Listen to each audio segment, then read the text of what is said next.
On this podcast, you'll find interviews with high-performing, successful individuals in life sciences. On a weekly basis, we cover their proven methods, principles, strategies, and mindsets to implement new technologies that scale to meet the needs of people in our world.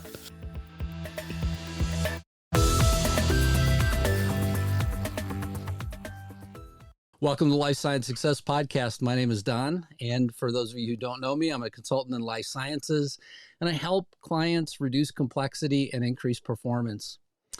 So today, I have just a couple of quick announcements that I wanted to go through before we actually get to the guests today. The first one is I've actually put out on my website an ultimate guide for implementing OKRs in your business. And so if you go to 5280lsc.com, you'll see a button at the very top of the web page. You can click on that, fill out the form, and you will get the guide. There's also a quick video for anybody that's interested in taking the training that I have as well. In addition to that, great news for the Life Science Success Podcast. We received another award for the most engaging life science podcast in the United States. This is from the International Life Science Awards Foundation, so that it was very nice to receive this award as well. And today my guest is Jitendra Pant, and he is going to talk to us about being a researcher, an entrepreneur, as well as a 2 times TEDx speaker. Welcome, Jitendra. Thank you, Don. It's wonderful that we are talking today, and first of all, I would like to thank you for giving me this opportunity. It's an absolute honor, and congratulations on the recent award that you received.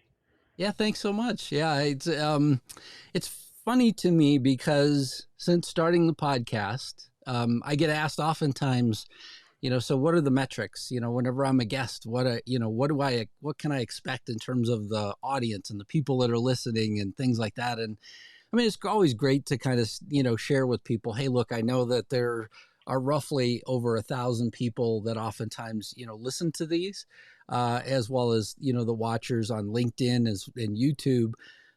But to be honest, I don't track the metrics. And my first surprise, I think it was at the beginning of this year, was first receiving a notification that we were in the top 10 in FeedSpot globally. So that was good for our category. And then, just these things keep coming in, and it's really nice to have happen. It's just a good recognition, more or less from my perspective, of you than it is of me, because oftentimes I try and do the least amount of speaking in these episodes and let you guys as guests do the most amount of speaking. So it's more of a reflection. I look at it as the guests that I have on than it is me, because I'm kind of a boring guy whenever you look at it. I won't say that, but yeah, if you want to take that creative liberty, go ahead. Yeah. Thanks so much. Well, hey, I mean, we're going to really dive into your background as we kind of go through things here. First, can we just start with, can you tell the listeners just a little bit about yourself? Yeah, absolutely. My name is Jitendra Pant, and I go by Jiten. That's what my friends call me.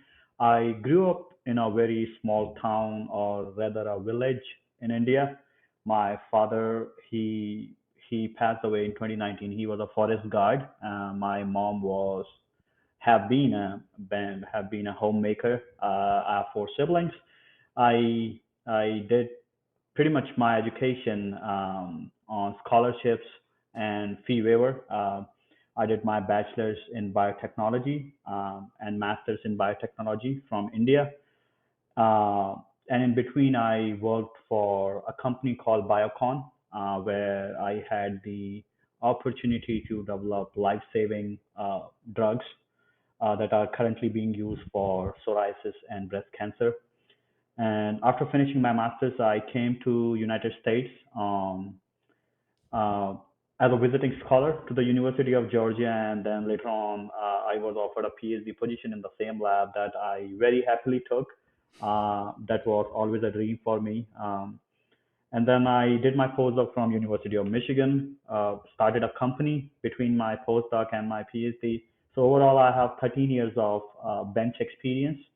And most recently, I have been working at Caron Products as the Global Director of Research and Innovation. And here my work is to develop new products as well as improve the existing products. I also look at merger and acquisitions for expanding our product portfolio. In my free time, I love singing. I love reading books, and I'm also working on a book called "Fool Who Ate His Hunger." Finished with the writing part, and now focusing on editing and publishing it soon. Oh, Thank very you. nice. Yeah, I've been through that journey recently myself. We were talking a little bit before the show, and at the end of September, I'm looking forward to the launch of my book that centers on overcommitment. So, this idea of really focusing your life on things as well, and it's one heck of a process. It's an interesting process to go through. So congratulations on finishing the first part, the writing, and then the editing could be a bit brutal, having somebody look at it and judge your work. Yeah, no, thank you. But I would also like to congratulate you on your book, and I believe the topic is very relevant, and it's very important to prioritize where you should focus on. And I believe your book will help a lot of readers, and all the best. And I'm excited to read it myself. Yeah, thanks so much. Yeah, so the one thing I wanted to kind of hop into, in terms of overall general topics that I said in your intro is, how is it that you were a TEDx speaker twice? I mean, that's a pretty good thing to have accomplished as well.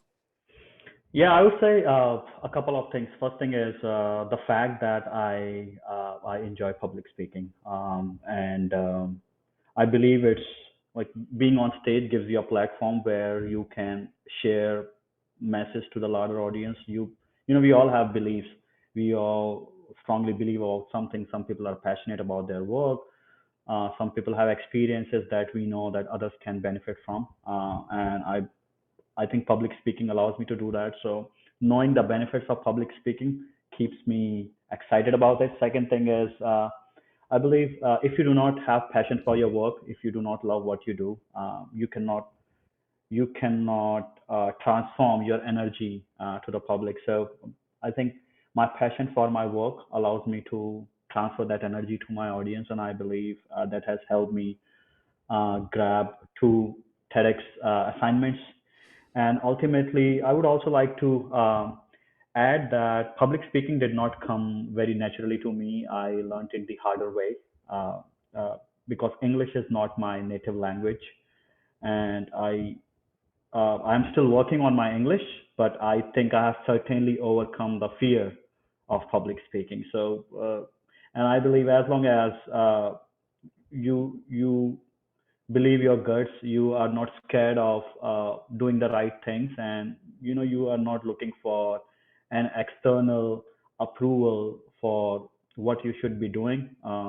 Confidence comes naturally, Mm. and my English. If I would have waited for my English to get fixed and then do public speaking, I should have taken another birth. So I thought overcoming fear was a smarter strategy to do it. So yeah. So have passion for your work, love what you do, and then do not fear to share your message with the world.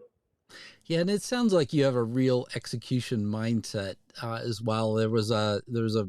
Another person I was speaking with earlier in the week that was telling me essentially they believe that today most of the people in a lot of the companies that are out there have this mindset of like a training mindset almost. It was Mhm. the way that the person was relaying this message, and that rather than spending their time figuring out how to execute or how to go get stuff done, people were wanting more and more training, and it just was sort of, for this leader, it was one of these sort of exchanges where it was like, look, the training request is never going to stop, but at the same Yeah. time, I need you to go do some things. If you go do, then you learn.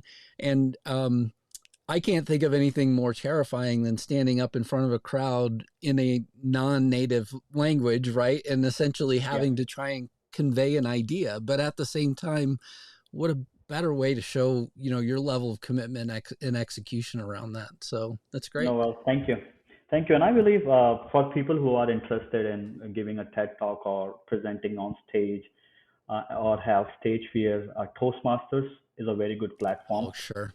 Yeah. I joined Toastmasters back in 2015. I was the secretary for a year, uh, doing those assignments, presenting to people I did not know, and a lot of it was impromptu. And they have various versions, right? You do storytelling, you do impromptu, you do debates, you talk about humor, talk about emotions, and there are various ways of making a story interesting. But ultimately, as long as you can connect with your audience and then you can create a hook and keep them engaged, is the ultimate victory as a public speaker. So focus on your audience, keep them in mind, and when you craft your speeches or your talks, make sure that it caters to the audience that you are speaking to. Yeah.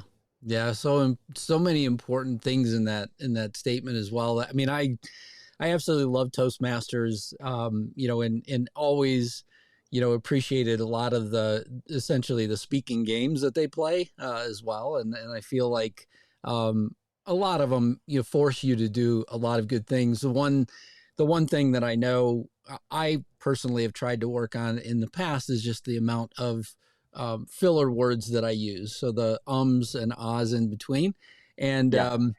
I used to show up to Toastmasters with normally a large dollar bill to let people know that, hey, look, I'm just going to keep doing this throughout time. I'm aware of it, and I am trying, but at the same time, it's one of those things that comes more naturally to have filler words in my speech than to not. Yeah. Yeah, like each time you want to come out of a good habit, it's a good way of putting money there and say, each time I do this mistake, I owe you some money. Yeah, I do that. I apply that thing on a lot of things that I try to improve. Yeah. So I found your opening to your talk, to one of your TED talks that talked about transforming healthcare by saying yes to no. Yeah. And it was interesting. And at the very beginning of the talk, you actually said, I have no reason or qualification for being here. Why did you start it that way? I mean, it was it was an interesting way to sort of engage the audience. And okay, so why are you up there, I guess? Yeah, so I think my opening statement was I have no research experience to be on this stage, and if you look at the title and if you follow the talk till the end, you would notice that I also mentioned that I have a PhD in biomedical engineering, focused focused on nitric oxide research.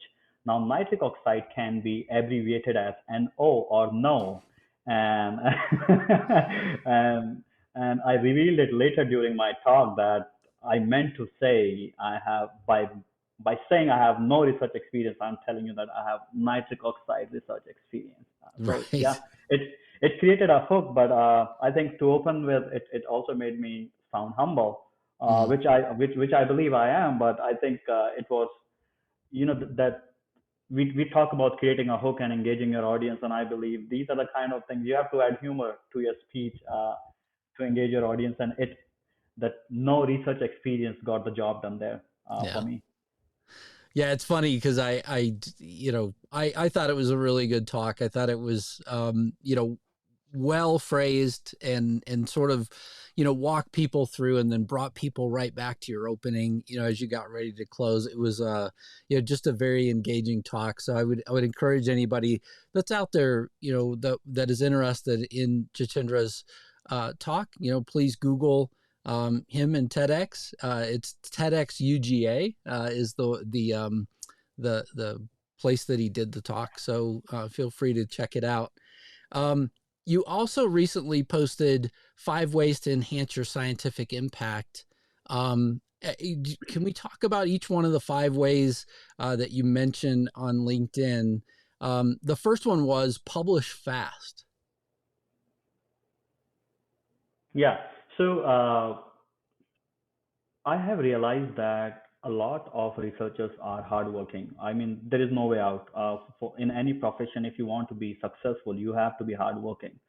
It becomes even more important in academia when you're a scientist. You're spending, late hours in the lab. In the weekends, you are in the lab. But ultimately, if you cannot publish, uh, it does not reaches your work. Your work is not able to create that impact. And I very strongly believe that a published work is far more impactful than an unpublished experiment that is sitting on your table as a manuscript.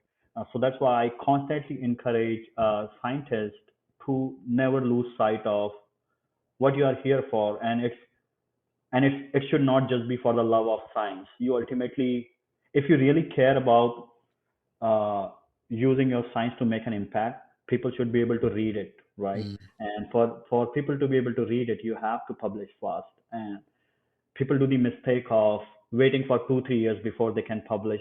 Perfection sometimes can be an enemy, and it can come on the way of getting to the speed. So you have to balance and draw a line where you do not compromise the quality of your work, but at the same time you make sure that you publish it on time. So that was the advice about publishing fast. And you can always start with publishing a review article, and that way you do not have to wait on finishing up your experiments before you can publish. Ah, yeah. And number two was take ownership that I saw. Yeah. So I see. Usually, if you look about, if you see the way PhD and postdoc work, and you have a PhD, so you would relate to this, uh, or a master's work, or any research program work is, you finish your experiment, you write your manuscript, you give it to your professor. The professor does the proofreading, and then they send it for publication.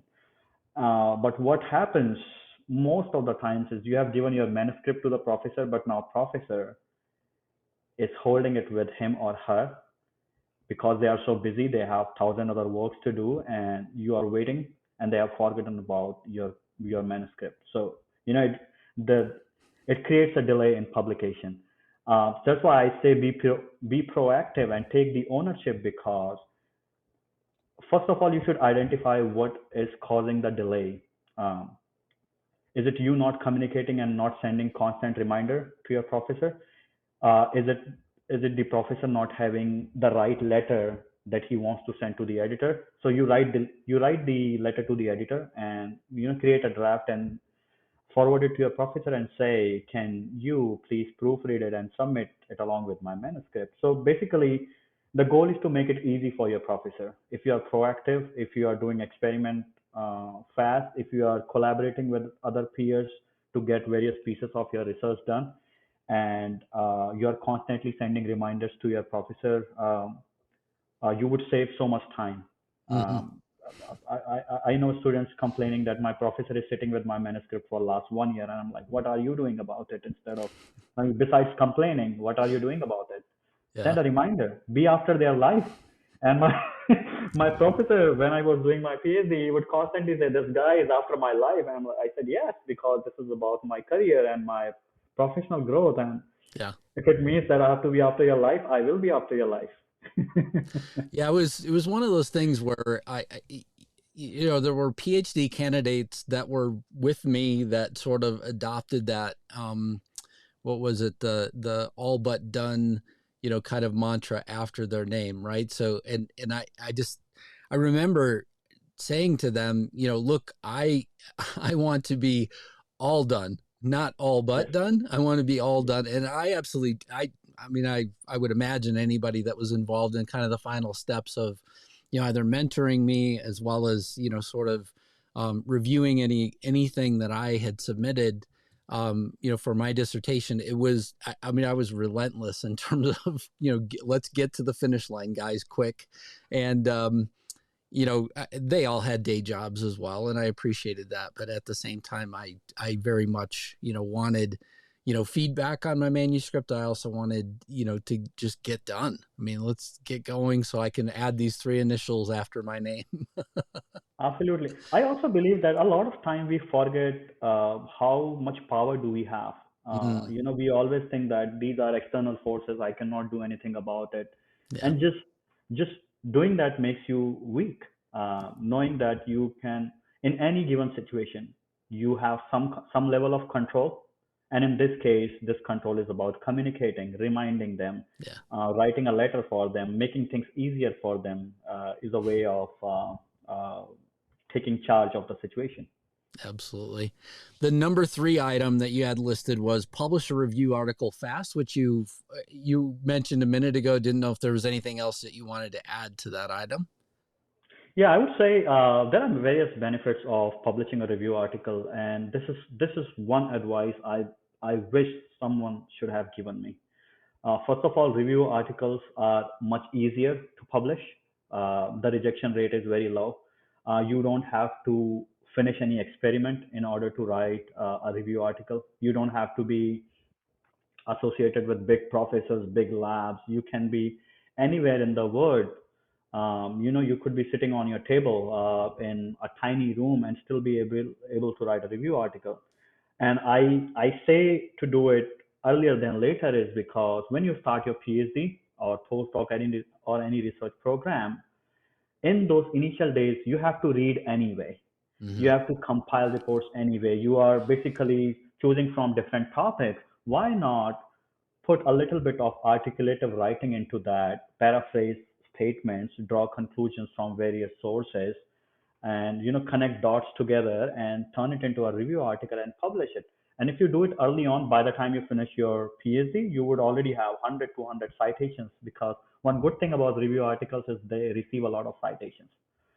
So you are improving your scientific impact. And if you are an immigrant scientist like myself, who are looking to use your credentials for O1 visa or green cards and all that, these citations plays even bigger role. So, I can give you 1,000 different reasons why you should write a review article. But for those people who are convinced that they need to write a review article, do it in your first semester, not in your final year. Yeah. Yeah. The next one was invest time to learn persuasive writing. Yeah, so this is like any form of communication in research. Writing plays a very important role. You are writing grants, you are creating your posters, you are writing manuscripts. You want them to be published in high impact factor paper, and it is not just about uh, doing the experiments. Your ability to narrate a story and make it interesting that people want to read more of your work is an art, and persuasive writing would help you not only narrate your story and send the message across more clearly, but it will also allow you to publish your research in very high impact factor paper. Now, this is the benefit that you are getting out of it, right? Publishing in the high impact factor paper. We very often talk about the love for science and how you want to help other researchers, right?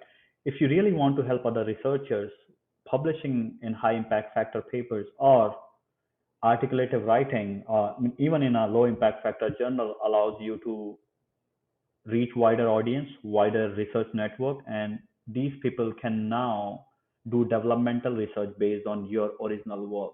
So your ability to do persuasive writing is allowing you to communicate it to other scientists, and these scientists are now taking these ideas to the new level. So look at the impact you are creating within the scientific community and not just for your own career. Yeah, we've all read people's work in the past that all of a sudden somebody, even though they're still constrained by a lot of the same things that that most research articles are, constrained by, at the same time their story seems to come across better. And a lot of that sort of ties to what I hear you saying as well, is just this idea of, how do you engage the reader?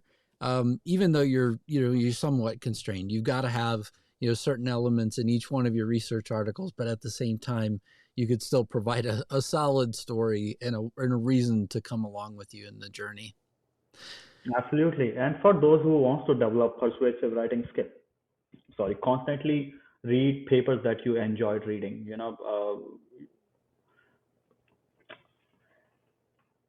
So there are good papers, bad papers, but there are papers that we remember. There are good talks, bad talks. There are talks that we remember. Just see that what was that something that you liked about that? How did how was the opening and the end? How did they presented a especially in science. So you are a scientist by training. I'm a scientist by training. We can follow one approach of overcomplicating an idea and try to look very smart, but nobody gets it.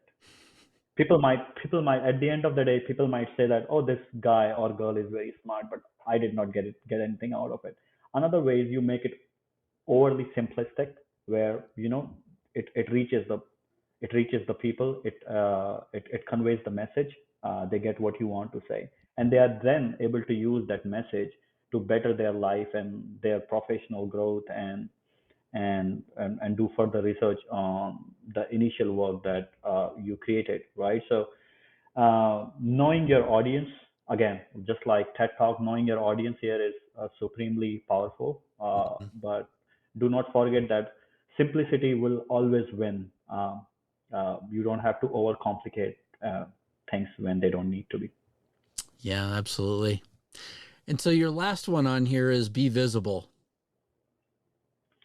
Yeah, be visible again means, see, if you want to create an impact, if I publish a paper, it has one citation and it is, or I can, or we are publishing a book, or if I'm a speaker, if I really want to make an impact, it's important that I could reach out to wider audience. It definitely has the benefit of helping my professional growth, because now it can open doors to many opportunities. But at the same time, it's not just about selling yourself, it's about creating that impact. How can you create an impact in isolation?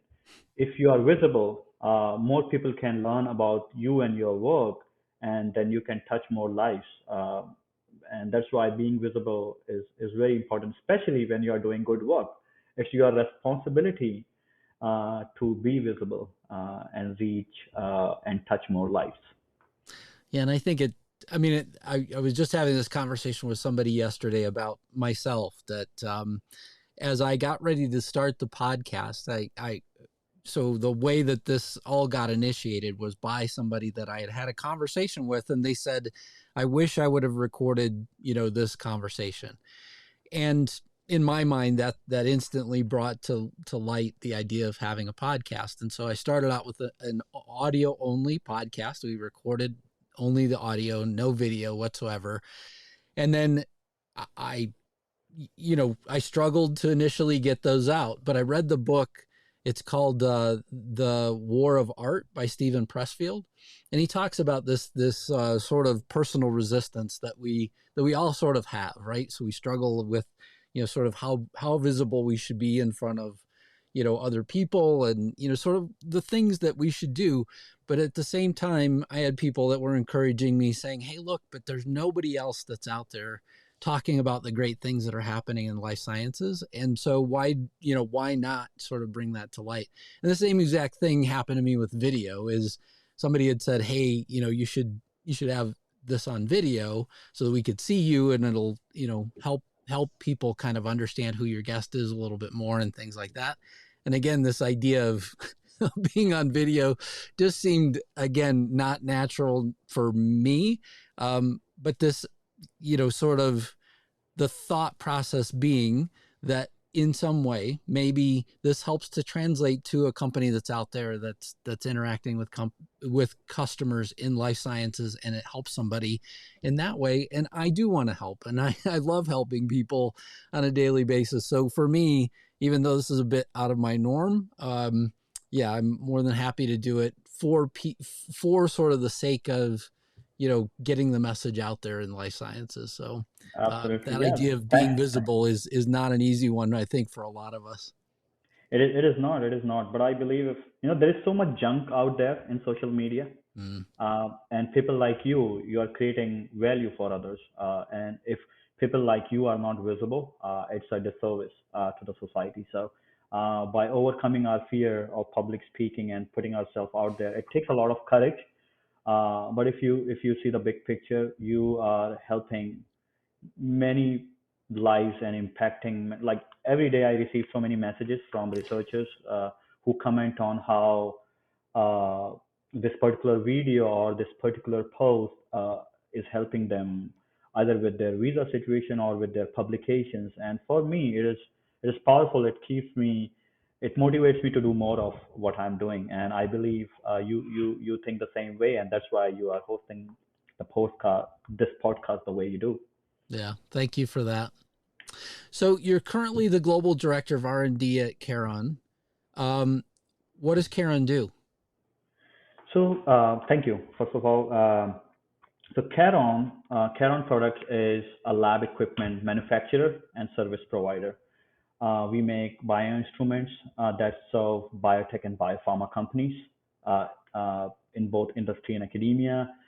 Uh, Caron is a 37-year-old company based in Marietta, Ohio, but it has largely been family owned until 2021 when it got capital infusion from SFW Capital Partners. This is the time when our current CEO, Jay Hexamer, came on board, and I was hired around the same time. And if you see the growth trajectory for Caron in the last 1 year, the company has rapidly expanded. We have hired a lot of leaders from around the world, be it in sales, marketing, R&D, engineering, production, service. We are hiring talent from all over the world because and because of this, we are able to have a client base of more than 5,000 in the Canada and US alone. But right now, we are also rapidly expanding in European Unions, APAC, that includes India, China, South Korea. As a matter of fact, I happened to initiate the Caron business in India, and we are doing very well there. A lot of people are showing interest in what we do, and we are getting great sales there. And it's a matter of great pride that we are globally helping the scientific community to create life-saving medicines, and we are a part of that. So if I understood looking at the website for Caron, I mean, you're mostly like a equipment supplier for support equipment on the sort of the bio development side, correct? hmm Mm-hmm. Yeah. So we do in vitro research, plant-based research, animal-based research. We basically have incubators, stability chambers, enclosures, biosafety cabinets, things along those lines. But we are also launching about 10 more products next year. And I'm very fortunate that I get to contribute to new product development at Caron as the global director of research and innovation. Very nice. Well, Jitendra, there are 3 questions that I like to ask every guest. What inspires you? What inspires me? That's a very interesting question. And I often ask myself this question, what inspires me? And the answer that I've found most convincing is being human inspires me. And knowing that unlike animals or plants, I can control my mind, my thoughts, my physical body is very powerful because we as humans are privileged to have that control. And knowing that you have a control also allows me to become proactive because I know I can plan things. I can create an environment where I'm more productive. I can create situations for myself where I can grow. It allows me to be proactive rather than being reactive, right? Um, so that inspires me, and I use it uh, to make sure that I do not come out as a victim. And I constantly remind myself that the privilege to control my moods and my happiness and whether I feel sad or pressured is completely on me and not on my external environment. And I believe that's very powerful, and that continues to inspire me in my day-to-day life as well as in achieving my bigger plans for life. Absolutely. Thank you for that. And what concerns you? What concerns me? So, like I said, because I don't think that I'm a product of my circumstances, but I can proactively control my thoughts, allows me to be less worried. There was a time when growing up where a lot of things concerned me, but over the years, I've gone through a lot of hardship. I lost my growing up, my family never had the capital and resources, be it for going to schools or going to colleges, or had network to get a good job. But I overcoming those hardships have allowed me to not only receive a PhD and postdoc, but also work in big companies and making an impact in the scientific community. And just learning, taking that lesson from your own life uh, has convinced me enough that as long as I control things that are in my control and let go things that are not in my control, is a powerful way of living. And I think I'm extremely pleased to say that I'm it's not easy to concern me, or it's not easy to bother me. I do not get bothered very easily. Yeah. Yeah. It's interesting whenever you can sort of, think your way through whatever challenges may be in front of you, right?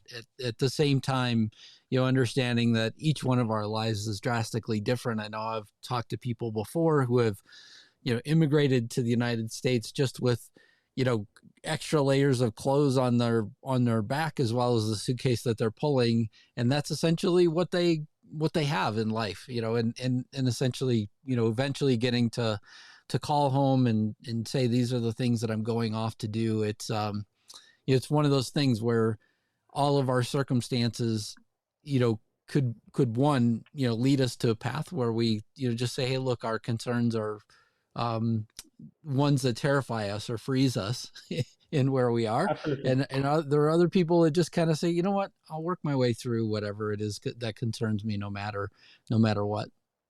Absolutely. And I also want to clear that I'm not trying to sound arrogant here, because I do have problems. So, like everyone else, it's impossible as a human to not have problems. All I'm trying to say is I'm not concerned by my problems. I know the worst that can happen is one day I'll be out of this world, and it's okay. We have limited life. We are here for limited amount of time, so we should work through our hardships, learn, and all these are experiences, and they help you grow. Very good. And lastly, what excites you?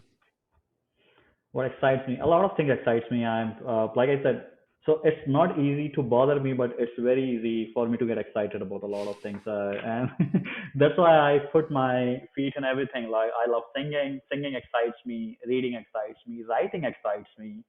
uh, my work excites me a lot, knowing that I'm working for Caron, and it has provided me an environment where I can contribute and grow. That excites me. It wakes me up every morning with excitement, uh, and allows me to push myself harder. But at the end of the day, what excites me the most is the support that I receive from my wife. She supports because as a creative individual, my mind wanders in a lot of places, and and like I said, everything excites me so much. I think having her support in everything that I want to do, and she's saying that you go for it, I'm here for you, allows me to continue that excitement. So yeah, I'm very grateful to have my wife as my life partner. That's wonderful. Thank you so much for sharing that. And Jitendra, thank you so much for spending time with me today as a guest of the Life Science Success Podcast. I greatly appreciate you being here. Absolutely. Thanks for your time, Don. I loved talking to you, and I wish you all the best for your book. And if the time allows, let's talk more about your book. And I would love to learn more about your book offline. All right. Thank you. Thank you for listening to Life Science Success. For complete details about this podcast, including show notes, how to get in touch with guests, and more episodes, please visit www.lifesciencesuccess.com. If there's someone you'd like for us to invite to the show as a guest, please let me know by sending me a message at the podcast website. Please click subscribe on your favorite podcast app, share the podcast, or tell a friend about it. And last but not least, rate the podcast. Thank you again.